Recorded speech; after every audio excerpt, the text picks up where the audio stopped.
আমার আপনার সন্তান যদি বিপদে চলে যায় তাহলে মা বাবা অনেক টেনশন করে, সন্তানের জন্য দোয়া করে। আবার অনেক মা বাবা দেখবেন সন্তানের কাজের কারণে মনের মধ্যে কষ্ট পেয়ে সন্তানের জন্য বদদোয়া করেন। মা বাবার দোয়া আল্লাহ সুবহানাহু ওয়া তাআলা এই দোয়াকে অনেক পাওয়ারফুল করে দিয়েছেন। এজন্য মা বাবা যদি রাগ হইয়া সন্তানের জন্য রাগের বশত বদদোয়া করতে গিয়ে ভালো দোয়া করে ফেলেন, আল্লাহ সুবহানাহু ওয়া তাআলা সেই দোয়াকে কবুল করে নেন। কাবা ঘরের একজন ইমাম, তার মা তার প্রতি রাগ হলেন, রাগ হইয়া তাকে অভিশাপ দিলেন যে আল্লাহ তোমাকে কাবা ঘরের ইমাম বানিয়ে দেখ। বলি সুবহানাল্লাহ। মা রাগ হইয়া কি দোয়া করছেন? আল্লাহ তোমাকে কাবা ঘরের ইমাম বানাক।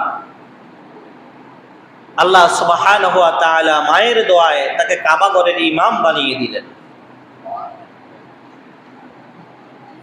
সন্তান যখন বিপদে চলে যায় আপনি কি করবেন? 100 বার তাকে ধমক দিল, আপনার কথা সে শুনবে না, উল্টা আপনাকে গালাগালি করবে।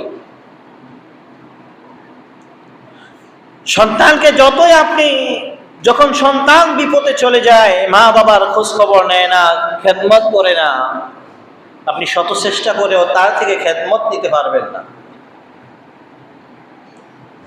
কিন্তু মা বাবা যদি আল্লাহর কাছে দোয়া করে, আল্লাহ আমার সন্তানকে তুমি সরল পথ প্রাপ্ত করে দাও, ভালো বানিয়ে দাও, মা বাবার দোয়ার উসিলায় আল্লাহ ওই সন্তানকে ভালো বানিয়ে দেন। বলি সুবহানাল্লাহ। কোন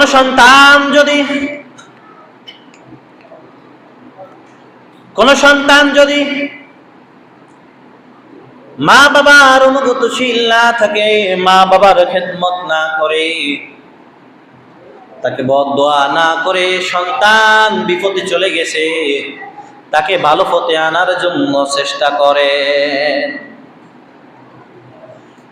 আমাদের একটা কৃষ্টি কালচার হয়ে গেছে, সেটা হলো কোনো মানুষ যখন নামাজিদা দিনদারিত্বের মধ্যে থাকে না, তার চলাফেরা উশৃঙ্খল, যাকে আমরা সমাজে ভালো মানুষ ভাবি না, এরকম হয়ে যায়, তখন আমরা সবাই মিলে তাকে ঘৃণা করি।